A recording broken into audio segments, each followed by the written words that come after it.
Hey, this is Jacob Evan. Thanks for tuning in. In this video, we're going to think about the subject of context when it comes to understanding Scripture. You've probably heard people talk about the Bible and say things like, let's take this verse in context. Or you might have heard someone say, when you take it in context, you're going to have this interpretation instead of the interpretation that you may have originally had. Or you might have also heard that very same person say that one single verse or one half of a verse is all you supposedly need to read in order to arrive at their view on things. So even though this idea of context is often treated as if it were a very simple thing, as if it were an obvious thing which would be agreed upon by everyone, and that people should supposedly just, read the surrounding verses to understand the context, in reality, as we know, that is not the whole story, and that is not actually all that people are typically doing when they consider context. I know I've witnessed a lot of inconsistencies with how people handle context, and I've spent some time mulling this over, considering this issue, and I want to share some of my thoughts with the hope that someone will find it beneficial. So what I want to try to do is give this a more genuine exploration than is normally done. I want to provide you with an experience of context and discuss it on another level. I'm going to start with talking about context with regard to non-scriptural situations, and that way we can explore it more from the outside. And then I'm going to go into what context is, what context does, and I'm going to talk about how, in my view, people actually apply context in most cases of scriptural study. And then we will consider different types of context with the biblical text and how we might apply that. So first off, we're going to explore an example of context and an experience of context. It's going to kind of be an experiment. You'll probably get the most out of this part if you're able to see what is going on the screen and if you are focusing on this video. To start this, let's just kind of clear our minds, and I'm going to show you a picture, and what I want you to do is see the picture and have whatever response you have in your mind and such to that picture, and then notice how it is that you're thinking about that. What you see at first may seem kind of odd or unclear, but continue to track on your experience as we go. And you can notice how your thoughts develop or change in response to what you will see. Let's start by looking at this fish. It's pretty blurry, low quality, and it's not actually a picture of the entire fish. It's most of this side of this fish, but there's clearly more that we're not seeing. So just kind of note how you're experiencing this or what you're thinking about this, and maybe notice if your thoughts start to change from where they were originally, even just from me talking about it a little bit. So now we're going to go to another image. This same fish is there from before, but you can now see that there are other things going on. We can see more of the fish, more fish of the same type. We can also see that maybe there are some fish in the background that are kind of in the distance, but it's kind of hard to tell. Notice your experience of this image, and also take note of how that is different from your experience of looking at the image of the fish by itself. Also consider that this is adding context to the original image. Now things might be quite a bit different with this new image. Some of you probably expected this, but let's just try to act as if all we knew before was just what we had seen, and now we're getting more information that wasn't available to us initially. Compare what we know now, or what we are perceiving now, with what we understood before with the previous two images. Now let's take another look at this. This is the same image, but now we are seeing another aspect of the context. Obviously, these fish are in an aquarium. It's not just that there is a single fish out in the water somewhere, and it's not just that that fish is with other fish of its kind, and it's not just that there is a whale shark behind them, but they are all being contained and cared for and observed by humans in this aquarium. Clearly, we might consider this just adding context to the original image and maybe giving us a clearer idea of what's going on. Maybe. Note your experience of this. Now I want to go further. In this new image, we can see even more context. We probably cannot actually see the original fish at this point, but this is an image of the same facility. Obviously, there are other things that might come to our attention in this photo rather than the original focal point of the first set of images. So notice how your thinking about these images might have drifted from where we were before. Further widening the scope, now we are looking at the geographic area around where that aquarium is located. So in some sense, this is adding even more context. Notice how you think about things now with this level of context. Or how about this level of context? Or what if we considered this context? Now, with this final image that I have up here, I want us to reflect on our progression of thinking up until this point. And also, we can now think about that very first image, the first blurry image of that one single fish or part of that one single fish. Well, let's try thinking about that part of that fish in the context of this much wider scope, this final image. I expect that a lot of you are going to have different thoughts in response to this comparison. One response might be by thinking about the vastness of space and how small that fish is in relation to the world at large. We might think about how insignificant that initial image seems in this context. Or a person might think something like, look at how much attention God gave to his creation with both things large and small. Or there are any number of other thoughts that could result from this experience of adding context. So having gone through that set of experiences, there are two things that I want to highlight about that.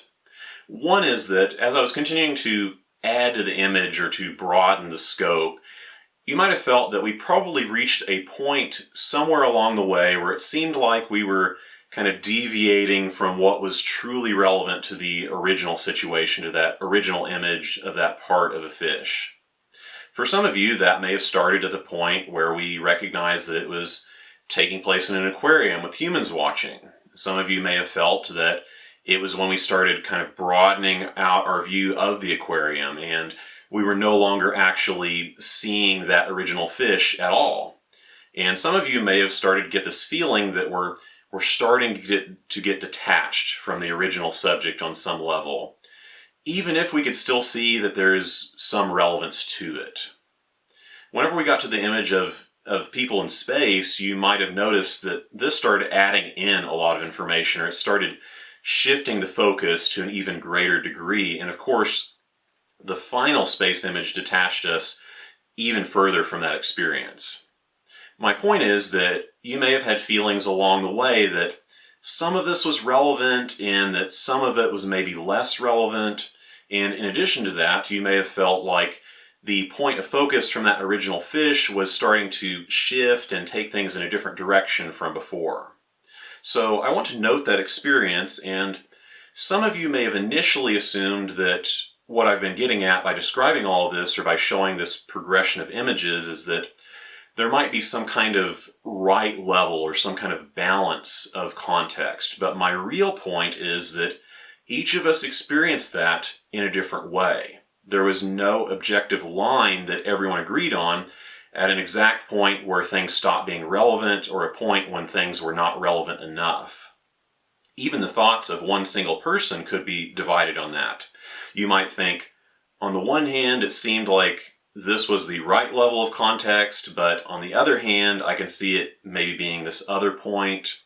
And some of us are breaking it down in an even more detailed way than that, of course.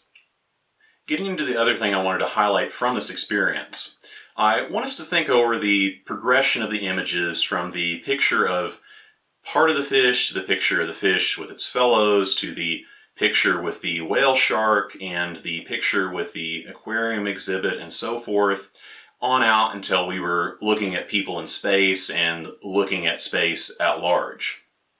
What most of us experienced from that was not just what we directly saw. At some point, you anticipated or you realized where I might be going with things, and that assumption or that frame in your mind might have affected how or what you were thinking about these images.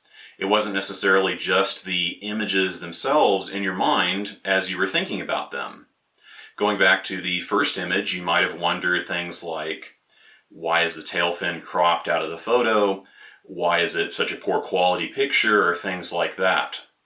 Depending on your personality, it may have prompted different thoughts, or you may not have been really sure at all as to what to think when you originally saw this first image of the fish.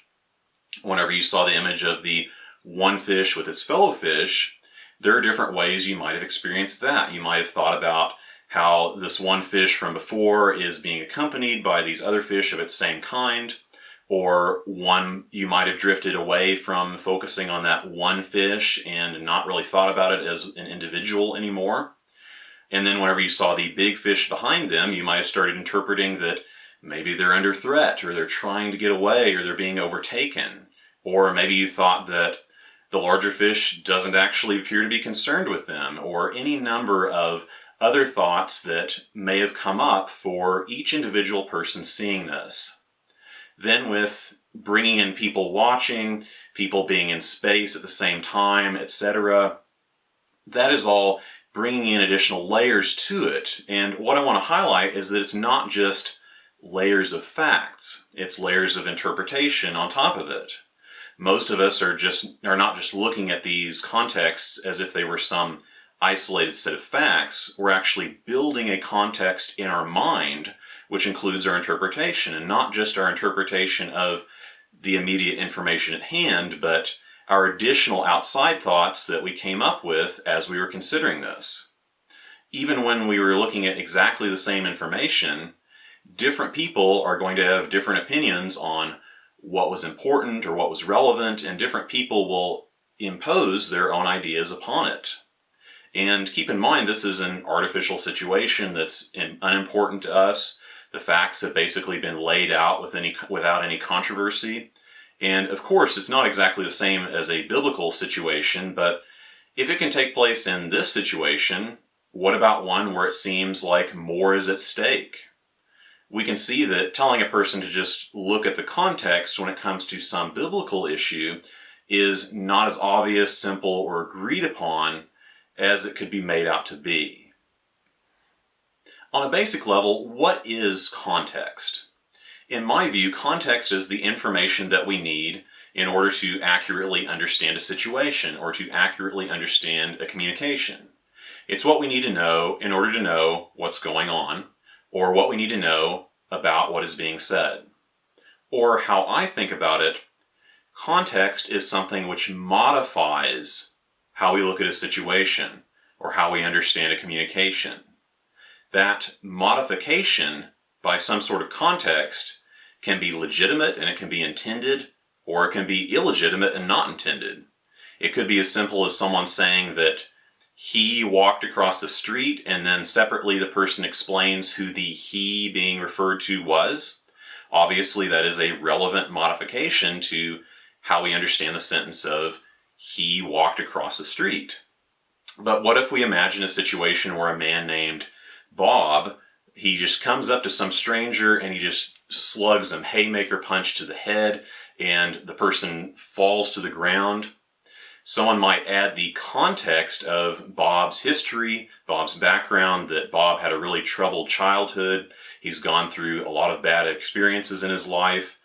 That may be relevant on some level, and that may modify how we understand Bob and what he did, and how we think about the motivation for that action. But that added information probably shouldn't just obliterate the original situation. It doesn't negate the facts of the attack that we originally knew. So the relevance of that added context to a situation is not always constant, depending on which details we're concerned with. And of course, we might imagine situations where two different people are talking at two separate times apart from each other, and even if they seem to be talking about the same thing, obviously a statement by one person on the subject is not automatically context for a statement by any other person, even if it's about the same subject. And of course, we all recognize that already. So since context modifies how we understand something, we can see why it might be important to have the right context. But on the other hand, people tend to be naturally inconsistent on how much they value context, depending on the situation. There have been many times when I have witnessed pastors or other people quoting single verses or half verses while also discouraging other people from doing that at times. Of course, practically speaking, a pastor doesn't have the time to read an entire chapter to people in order to make some small point in his sermon. They're just going to focus on what they think is important or what they think is necessary to convey what they want to convey. So that may just be one half of a verse here and there, and sometimes they may not want you to see the other half for some reason, whether that be in order to just keep the focus on what they want or maybe for some other reason. So what justifies looking at a verse or half of a verse sometimes, but doing that at other times is somehow the wrong thing to do, even by the standards of that very same person? One answer may be that maybe the person knows that a verse is being misused, so that's why it's not okay in some cases. However, is that truly the case? At times, you might see verses posted in a frame on the wall of a church or something like that, and if you really look into them and study the passage beyond what it says just right there, you will sometimes find it has nothing to do with what it's being made to look like. There are passages that people will use as some kind of general encouragement to people that look like they're talking about God taking care of every individual in some particular way. But if you actually look into the overall passage, it's clearly talking about the future restoration of the lost people of Israel, a very commonly missed topic in the Bible. So is that really appropriate to use a small part of a passage to say something when the actual passage itself is not referring to that? Is it a case of the end justifying the means, even knowing it's taking something out of context? In my view, no, that is not legitimate because it obscures what is really being talked about in the passage. It distorts the message, even if the distorted message is seen as serving some good purpose. So what is the rule here, since we know context is not always applied in the same way, even by the same person? This may sound incredibly cynical, but generally speaking, the only consistent rule for context is that context is used as a tool to justify a person's personal beliefs. It may often be unintentional, but there is a tendency to see context as just unimportant if the small isolated half of a verse conveys what the person wants it to. But there is a tendency to see a broader context as very important whenever the person thinks the immediate message being conveyed needs to be modified, whenever it doesn't say what they think it needs to say right there. And I don't actually mean that people do this maliciously, at least not most of the time. Now, I know some people might disagree with my assumption that it's generally not malicious, and that may be true, that there are cases where people are deliberately being malicious with how they present Scripture, but I think that focusing on those examples is risky for us.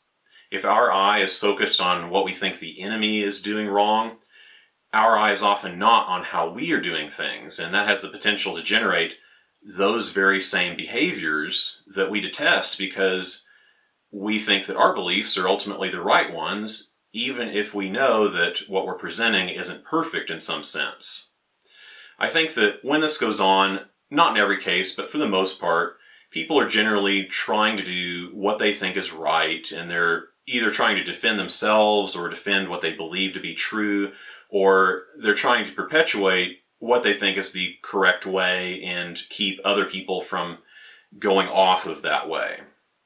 Even whenever a person does something related to these scriptural issues which seems deceptive or maybe incredibly shady, I think that usually what is behind that is a desire to defend what they believe to be right by any means necessary.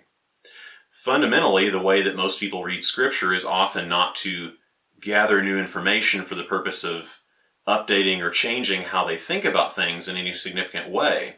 It's often in order to just justify or validate their own pre-existing beliefs. As a result, the most significant element of context tends to be a person's personal beliefs and a person's personal ways of thinking. Ultimately, I believe this is often the key context which people are unintentionally referring to when they say, consider it in context. I think a lot of this stems from natural human tendencies, and like many other things that the human mind tends to do naturally, this is something that we have to recognize, and we have to work to maintain awareness of ourselves, and we have to learn to keep that in check as much as possible if we want to give Scripture a genuine look, and if we want to genuinely attempt to try to see what it says for itself.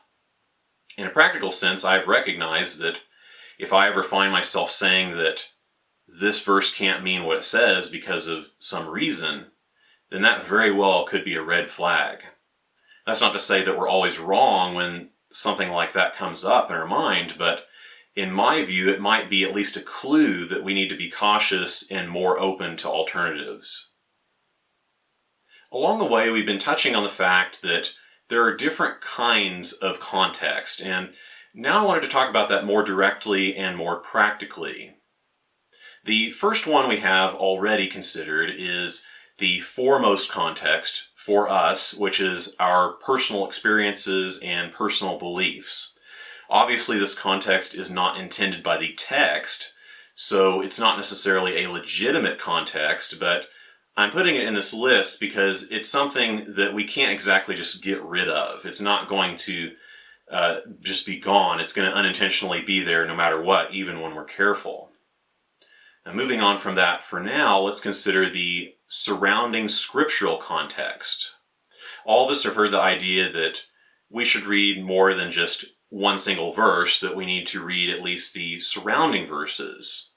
On a popular Bible website, you could click a link to view a verse in context, and what it would do is it would show you the single verse before and the single verse after. We might wonder though, is that really good enough? In some cases, maybe it is. In some cases, maybe it isn't.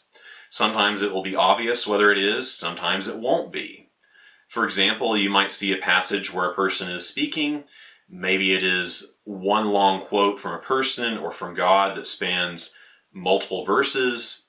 Sometimes that's obvious, and sometimes it's clear that something unrelated is going on before that, and something unrelated is going on after that.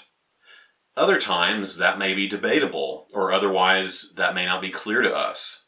Someone might say that maybe we should consider the whole chapter that the verse is in, or maybe we should consider the surrounding chapters also, or maybe we should consider that entire individual book, or maybe we should consider all the books by that particular person who is writing it down or speaking, or maybe we should consider all of the books from around that time, or maybe we should consider the entire set of books that we describe as Scripture, whichever set of books that might be. And I'll address this in a bit more detail shortly, but I will state the obvious for now and say that the more well-read you are, the more capable you will be at making an informed decision about this.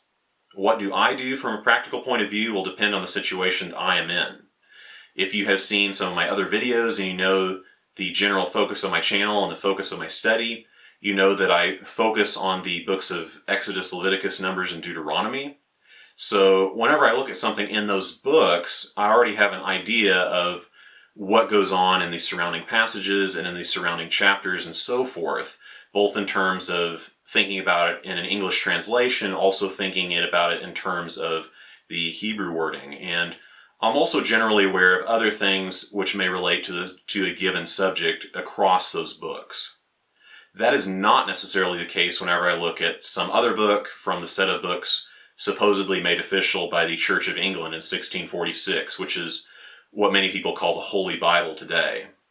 For example, if I were to look at a book like Revelation, a book which I have read before and from which I have read certain passages or chapters multiple times, how would I think about context going into that?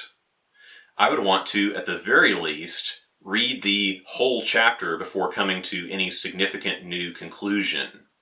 In fact, if I really wanted to get an accurate and thorough idea of something in there, I would want to read the entire book all the way through as context. One time I remember noticing something in there which I thought might be a reference to the tent of meeting described in the book of Exodus, but later on I realized that had I read a chapter or two before or after it, I would have come to a different conclusion, or at least a more nuanced conclusion. This kind of gets into what I alluded to before. On the one hand, I do think it is true that the more informed you are, the better chance you have of arriving at reasonable conclusions and understandings, including of context. There's also an element of practicality here. I have heard someone suggest that we supposedly shouldn't even be trying to follow the commands of the biblical law, the commands from Exodus, Leviticus, Numbers, and Deuteronomy, without having achieved fluency in a language which has not been fully preserved. It's true that Hebrew still exists, but it is not fully identical to the Hebrew we see in those books, and we may no longer have full knowledge of the categories of meaning for certain words and phrases in the biblical text. I do believe that seeking fluency, at least as much as is attainable, is appropriate and is certainly useful in better understanding the text, because the language forms its own context, and the culture is derived in part from the language, and that plays into the context. Just like how our own ways of thinking in the culture that we were raised in unintentionally play into how we understand things. But there is also an element of practicality. Some people are just going to say that they can't do it, or they don't have the time to do it. Other people may recognize that for us, this is something worth seeking, but what are we supposed to do in the meantime? My personal position has been that we seek to do the best with what we know, with the information and ability that we have at the time. We continue to work on improving that along the way, and we seek to continue to be open to improving that, open to learning something different from maybe what we thought before, because what are the odds that the first or second conclusion we've had about a subject is the 100% right one? So in some ways, the context that we have to rely on is what is practically accessible to us in the moment. What about these ideas of very large scopes or very large contexts that we supposedly should consider when looking at a single verse or a single passage? Sometimes I've brought up verses or passages to people, passages which did not agree with their personal beliefs, such as their personal beliefs about whether following God's commandments is what is good and right in His eyes. Sometimes the response has been that you need to take it in the context of the entire Bible. I want us to think back to the experience with the pictures of the fish and the progression that we went through at the beginning. Think about your experience whenever we got to the pictures of the people in space. If you enlarge the context to include a very vast scope of things, a very broad set of ideas, that can start to obliterate the original subject matter. It can add so much more information to it that it starts seeming like the significance of one verse or one passage is just gone. The idea of the entire Bible being a context may sound useful at its face, but it's so incredibly vague that it doesn't really contribute anything. The only thing something like that serves to do is erase the relevance of the original idea of following the commands. Oftentimes, these very broad scopes or contexts are more about personal beliefs than about any specific point in that context. Now, a more useful way of looking at this, if we were really wanting to engage with this, would be to give different passages from other books. With this example of Deuteronomy 12:28, a person would say that it's good in the eyes of God to seek to do His commands. So instead of just referencing the entire Bible, a person might respond by suggesting that maybe we could consider the idea of God's commands being good in the context of the book of Galatians, which indicates that trying to follow God's commands is a bad thing. Or we might consider the context of the end of the book of Romans or the book of 1 Corinthians, where it indicates that what is important is your conscience and what is good is according to your personal opinion, and it's not about what is good in the eyes of God, even if that means being in the temple of an idol and eating of the sacrifice to some other god in 1 Corinthians 8. Saying something like that would actually be engaging with the issue and bringing in things which may or may not serve as context for the subject. You would not get that with just a vague idea of the entire Bible providing some context to that, supposedly telling you to not take the commandments of God seriously by seeking to do them now. This leads into a question as a result of what takes priority in context. What if we have two verses in separate locations that seem to be talking about a similar issue, but saying something which might be contradictory, or might seem contradictory? You will often find one person that will say that verse number 1 should be taken in the context of verse number 2. And you will also find another person that will say that it's the other way around, that verse number 2 should be taken in the context of verse number 1. This may be somewhat complicated depending on the exact situation, but there are two basic points that I want to raise from this. First, sometimes things which look like contradictions are actually not contradictions. Sometimes if you bring in the right context or some other element of understanding which had been missing, the issue is legitimately resolved. On the other hand, there may be cases where we might legitimately wonder, are we sure that these two things are necessarily in agreement? Now, some of you who were thinking critically may have noticed that I just said, are we sure? And of course, being sure about something is often a tell for something being rooted in a personal belief. Is it a personal belief to assume that it says the one thing over here, and over here, this person has to be teaching something in line with that somehow, even though it doesn't look like it, because that's just how it has to be in our belief?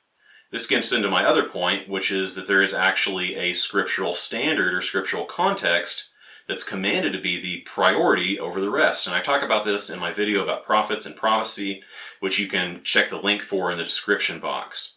Essentially, Deuteronomy lays out rules for future prophets and describes both true and false prophets. And it also gives us a command twice.